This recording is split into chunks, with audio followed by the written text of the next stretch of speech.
والله يعني أنا بشكر حضرتك جدا، ويعني على المجهود اللي حضرتك عملته.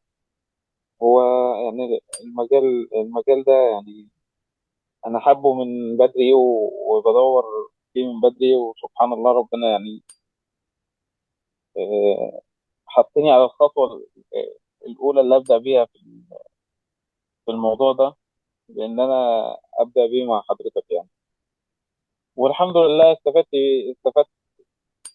استفدت بالشغل اللي عملناه، والكلام اللي حضرتك قلته مش 100%، بس نقدر نحسنها ونوصلها 100% يعني إن شاء الله.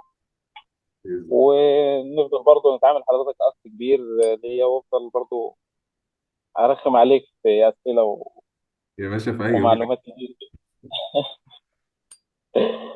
واتشرفت والله بمعرفة حضرتك ومعرفة الزملاء جميعا يعني، وإن شاء الله معرفة خير يا رب.